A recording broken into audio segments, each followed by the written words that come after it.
ईथरों के रासायनिक गुणों में सबसे इंपॉर्टेंट जो रासायनिक गुण है वो है ईथरों में उपस्थित कार्बन ऑक्सीजन आबंध का विदलन होना। और थोड़ा सा टिपिकल है, लेकिन अगर आप फुल्ली कॉन्सेंट्रेट करेंगे तो बहुत आसानी से मैं आपको एक्सप्लेन कर दूंगा। यानी मुझे क्या करना है, ईथरों में जो कार्बन और ऑक्सीजन के बीच में उपस्थित आबंध होता है इसका विदलन करना है। सबसे पहले मैं छोटे छोटे नोट करके बनाता चल रहा हूं। नोट नंबर 1 आपको इसी प्रकार से इन टुकड़ों में तैयार करना है। ईथरों का रासायनिक सूत्र क्या होता है? ROR।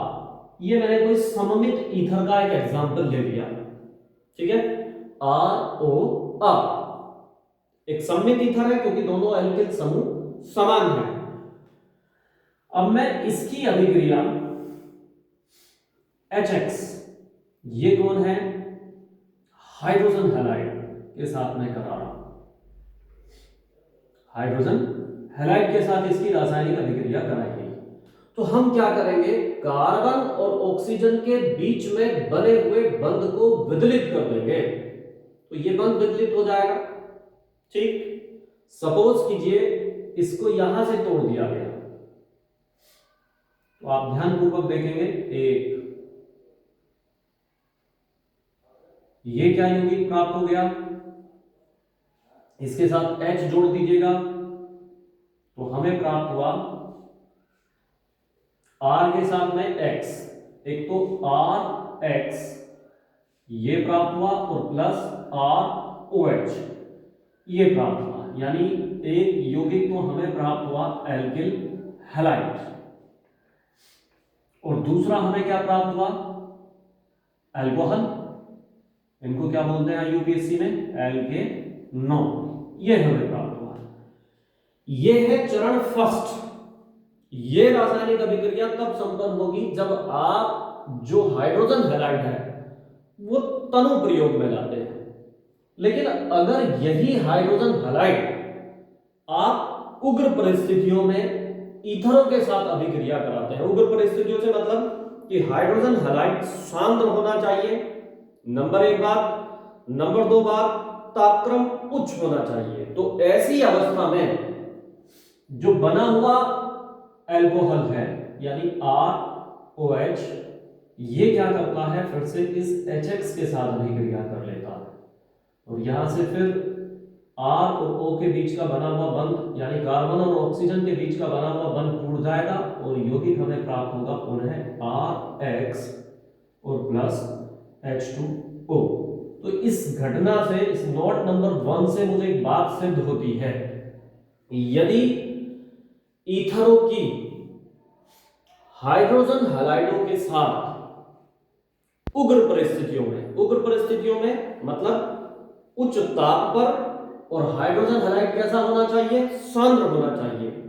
ऐसी उग्र परिस्थितियों में अगर आप रासायनिक अभिक्रिया कराते हैं तो ईथरों में उपस्थित कार्बन और ऑक्सीजन आबंध विदलित होकर एल्किल हैलाइडों के 2 अणुओं का निर्माण करता है। यह हमारा पहला पॉइंट यहां पर क्लियर होता है। अब मैं जरा दूसरे पॉइंट को डिस्कस करता हूं। अब की बार मैं ऐसा एग्जांपल लेकर के चलता हूं जिसमें एक R एरिल समूह है, हो सकता है, यानी ये एग्जांपल अगर मैं लूं तो इसे मैं कहूंगा AROR।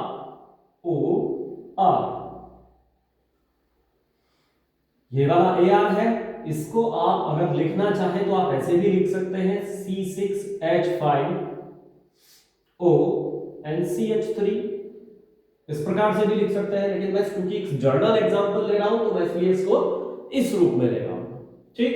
तो मैंने कहा एक AR, एक O और एक R, ये कौन बन गया, ये भी एक ईथर का एग्जांपल बन गया। इसकी अभिक्रिया फिर से हमने किससे करा दी, HX के साथ में कराई। अब देखिए मेरे पास एक क्वेश्चन अराइज होता है, ठीक, यानी इसी रासायनिक अभिक्रिया को मैं HX के साथ में करा रहा हूं। अब मेरे सामने एक प्रश्न उत्पन्न होता है कि ये X इस C6H5 के साथ जाएगा या इस CH3 के साथ में जाएगा, यानी यौगिक C6H5X बनेगा या CH3X बनेगा, ये एक प्रश्न उत्पन्न होता है। तो इसका समाधान बिल्कुल सिंपल है। देखिए, ये जो ऑक्सीजन है ये इस कार्बन से जुड़ी हुई है और ये कैसा कार्बन है, एक sp2 संकरित कार्बन है। और आपको पता है, आप पहले भी कई बार पढ़ चुके हैं अनुनाद में, कि ये जो ऑक्सीजन परमाणु है जब बेंजीन वलय के sp2 संकरित कार्बन से जुड़ता है तो ऑक्सीजन और इस कार्बन के बीच में एक आंशिक द्विबंध उपस्थित हो जाता है, जिसके कारण ये जो C6H5O की जो संरचना है ये अधिक स्थायी हो जाती है। ठीक, तो इसलिए C6H5 और O के बीच का बना हुआ बंध नहीं टूटेगा। टूटेगा कौन सा बंध? R और O, यानी CH3 और O के बीच का बना हुआ बंध टूटेगा। ठीक, जब बंध टूटेगा तो आप देखेंगे बंध कौन सा टूटा, CH3 और O के बीच का बना हुआ बंध। तो ये H कहां पर चला गया, C6H5O के साथ चला गया। तो यौगिक हमें क्या प्राप्त हो गया, C6H5OH, अर्थात फिनोल की हमें प्राप्ति हुई। ठीक, और शेष क्या रह गया, R और X, यानी ये R किसके साथ गया, इसके साथ, R X हमें प्राप्त हुआ।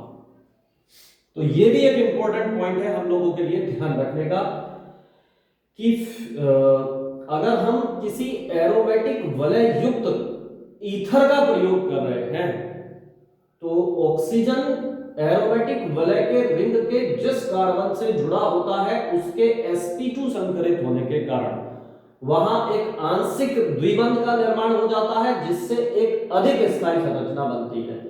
और इस कारण C6H5 और O के बीच का बना हुआ बंध नहीं टूट पाता, बल्कि R और O के बीच के बने हुए बंध का विदलन होता है।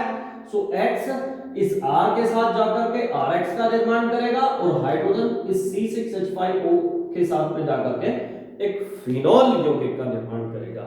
ये नोट नंबर 2 आपको ध्यान रखना है। अभी मैं एक नोट नंबर 3 और डिस्कस यहां पर कर रहा हूं। मैंने कहा बड़े इंपॉर्टेंट हैं नोट, इनको आपको थोड़ा ध्यान से समझते चलना है। नोट नंबर 3 में क्या ले रहा हूं मैं, एक ऐसा एग्जांपल ले रहा हूं। देखिए मेरे पास ये एक कार्बन है, एक CH3, एक CH3, एक CH3, राइट, और मैंने कहा O एंड CH3। अब की बार अगर आप ध्यान देंगे, ये जितने हिस्से को मैं रिंग में ले रहा हूं, ये एक R, एक ये O और एक ये R, यानी एक R ऐसा है, एक R ऐसा है जो टर्सरी कार्बन युक्त है। ठीक है ना, एक R हमारे पास ऐसा है जो टर्सरी कार्बन युक्त है। तो ये बात आसानी से आपको समझ में आ रही है। यानी मैंने कहा तृतीयक कार्बन युक्त ईथर का अगर मैं एग्जांपल ले रहा हूं, ठीक, और फिर इसकी अभिक्रिया किसके साथ करा रहा हूं, HX के साथ करा रहा हूं। तो इंपॉर्टेंट पॉइंट है, आपको याद रखना है। इस तरह के क्वेश्चंस पूछे जा सकते हैं, एग्जांपल्स के रूप में डिस्कस किए जा सकते हैं। फिर मैं रिपीट कर रहा हूं कि एक R ऐसा है जो टर्सरी कार्बन युक्त है और एक एल्किल समूह युक्त यानी प्राथमिक एल्किल समूह युक्त है। अब जब मैं इसकी HX के साथ अभिक्रिया कराता हूं, ठीक, तो ये जो हैलोजन परमाणु है ये उस कार्बन पर जाएगा जो टर्सरी कार्बन युक्त होगा। ठीक, तो यौगिक हमें क्या प्राप्त होगा, CH3, CH3, CH3 और यहां क्या जुड़ गया, X। X में आप कोई भी हैलोजन परमाणु ले सकते हैं। ठीक है, और बाकी शेष क्या बच गया, CH3ONH, ये हमें प्राप्त हुआ। यानी अगर मैं कहूं तो मैं ये कह सकता हूं कि तृतीयक कार्बन समूह युक्त ईथर की अभिक्रिया हाइड्रोजन हैलाइडों से कराने पर तृतीयक एल्किल हैलाइडों का निर्माण होता है। अब आपका एक क्वेश्चन जनरली अराइज हो सकता है, ऐसा क्यों? ये हैलोजन परमाणु इस CH3 के साथ क्यों नहीं गया, इसी के साथ क्यों गया? तो इसके लिए हमें मैकेनिज्म समझना जरूरी होगा। इस रासायनिक समीकरण के मैं जरा मैकेनिज्म को यहां साइड में लिख रहा हूं, ये इसकी क्रियाविधि को मैं यहां पर एक्सप्लेन कर रहा हूं, ध्यानपूर्वक आप देखते चलेंगे। देखिए, जब मैंने इसकी अभिक्रिया, ठीक, कार्बन CH3 CH3 CH3 और O CH3 की अभिक्रिया किसी हाइड्रोजन हैलाइड के साथ कराएं, HX के साथ में कराएं, तो ये जो अभिक्रिया संपन्न होती है ये ईथरों के प्रोटॉनन से संपन्न होती है। यानी पहले एक हाइड्रोजन परमाणु ईथर के ऑक्सीजन परमाणु पर जाकर के जुड़ेगा। यानी कैसे संपन्न होगी, थोड़ा सा ध्यान दें आप, मैं इसे नीचे को कर देता हूं, CH3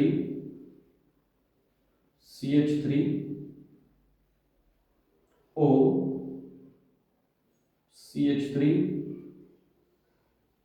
CH3 और मैंने कहा ये हाइड्रोजन कहां गई, इस पर जाकर के जुड़ गई। अब इस हाइड्रोजन के इस पर जुड़ने का क्या प्रभाव होगा, ठीक, इस पर धनावेश आ जाएगा। एक अतिरिक्त संयोजकता आकर के जुड़ी तो क्या आ गया, एक धनावेश यहां पर उपस्थित हो गया। अभी ये जो यौगिक हमें प्राप्त हुआ ये मध्यवर्ती यौगिक होता है जो टूट जाएगा, और टूटने के बाद ध्यानपूर्वक आपको देखना है किस प्रकार से टूटेगा। CH3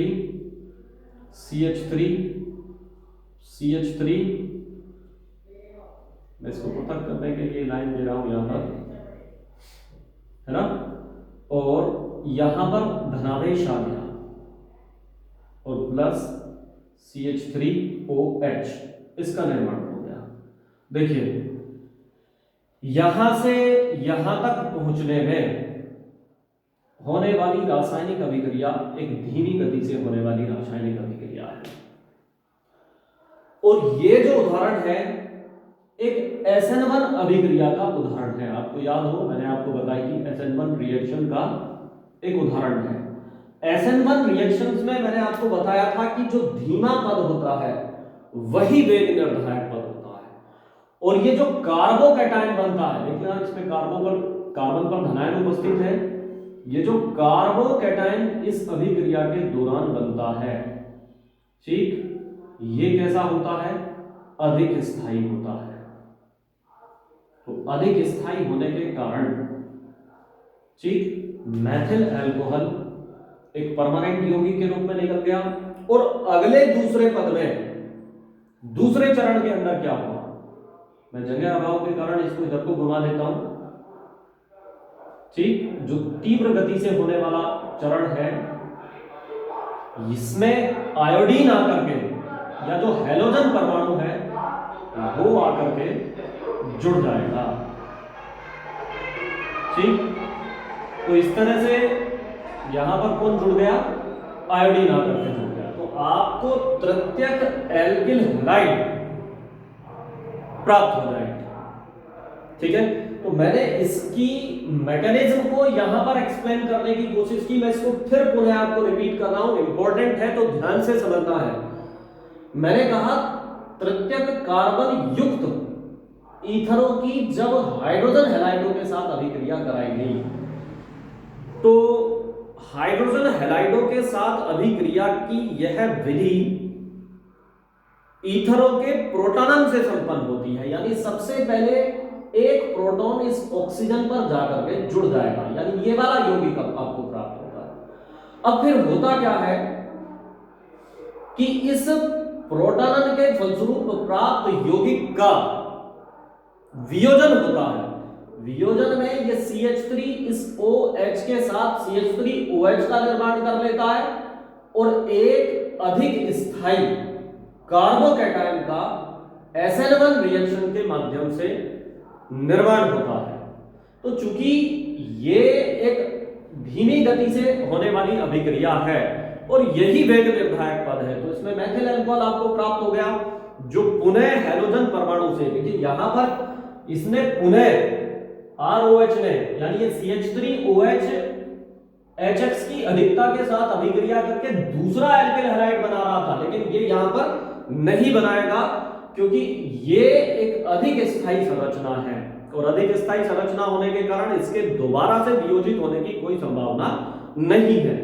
तो ये कार्बोकैटायन, ठीक, इस अभिक्रिया से प्राप्त हैलोजन परमाणु, सपोज मैंने X के स्थान पर I ले लिया, उसके साथ अभिक्रिया करके किसका, तृतीयक कार्बन युक्त एल्किल हैलाइडों का निर्माण कर लेगा।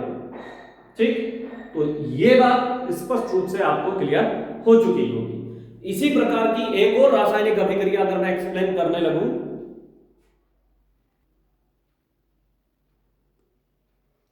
तो हम लोग क्या करेंगे,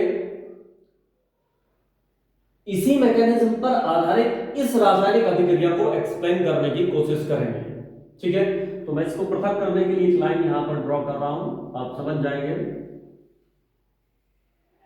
एक टॉपिक को एक साथ एक्सप्लेन करने में थोड़ा आनंद आ जाता है, इसलिए ये काम करना पड़ता है। तो हम क्या कर रहे हैं, इसका एग्जांपल ले रहे हैं। वैसे तो मैंने यहां भी एक्सप्लेन कर दिया था, फिर भी इसी मैकेनिज्म के आधार पर मैं इसको एक्सप्लेन कर रहा हूं। मैंने कहा C6H5OR, ठीक, और मैंने ये एग्जांपल ले लिया था C6H5OCH3, तो मैं इसी एग्जांपल को ले लेता हूं C6H5O एंड CH3। इसकी अभिक्रिया किससे कराई मैंने, HX से अभिक्रिया कराई। तो जैसा कि मैंने बताया, यह रासायनिक अभिक्रिया ईथरों के प्रोटॉनन से आरंभ होती है। ठीक, तो H प्लस और X माइनस। H एक प्रोटॉन है, जब उस पर धनावेश उपस्थित होता है तो ये कहां पर जाकर के जुड़ जाएगा, यहां पर जाकर के जुड़ जाएगा, और यौगिक हमें कौन सा प्राप्त होगा, C6H5OH, और इस पर कैसा आवेश, धनावेश, एंड CH3 और प्लस X माइनस। ठीक, तो दोनों की कंपेयर आप करेंगे, सेम यौगिक है। अब फिर वही घटना घटित होती है। यहां तो मैंने कहा था कि ये एक SN1 अभिक्रिया थी जिसमें धीमा पद एक वेग निर्धारक पद था और जो कार्बोकैटायन बना था वो अधिक स्थायी होने के कारण ये मेथिल अल्कोहल पुनः अभिक्रिया करके अगला एल्किल हैलाइड नहीं बना पाया था। लेकिन यहां मैं कह रहा हूं कि ये ऑक्सीजन जिस कार्बन से जुड़ी होती है, जैसा मैंने यहां एक्सप्लेन किया था कि ऑक्सीजन बेंजीन वलय के जिस कार्बन से जुड़ी होती है वो sp2 संकरित होता है, और sp2 संकरण के कारण, sp2 संकरण के कारण, ठीक, C6H5 और O के बीच में आंशिक द्विबंध आ जाता है, जिससे ये ब्रैकेट में आने वाली जो संरचना है ये अधिक स्थायित्व को प्राप्त कर लेती है। और जब एक अधिक स्थायी संरचना हमें प्राप्त होती है तो शेष क्या रह गया, अगले स्टेप में आप देखेंगे CH3, है ना, CH3, ठीक, और X, ये आपको प्राप्त हो गया CH3X, ठीक, और ये क्या शेष बचा, C6H5O और H। तो यहां पर हमें इस घटना में किसकी प्राप्ति हुई थी, फिनोल की प्राप्ति हुई थी। ठीक है, तो दोनों रिएक्शन आप अगर ध्यानपूर्वक देखेंगे, दोनों रिएक्शन अगर आप ध्यानपूर्वक देखेंगे तो दोनों के मैकेनिज्म आपके सामने दिखाई दे रहे होंगे। ठीक, तो थोड़ा सा हल्का सा टिपिकल टॉपिक है, लेकिन मैंने इसको समझाने की आपको बहुत अच्छे से कोशिश की। आप इस वीडियो को 2 से 3 बार देखें, ठीक है। इस तरह के क्वेश्चन कभी एग्जाम में नहीं आते, लेकिन इसका मतलब है ये छोड़ने नहीं है। इन क्वेश्चनों के छोटे छोटे पॉइंटों पर आधारित एग्जाम्पल्स एग्जाम में पूछे जाते हैं, वो आपको क्लियर होने चाहिए। ठीक, क्लियर।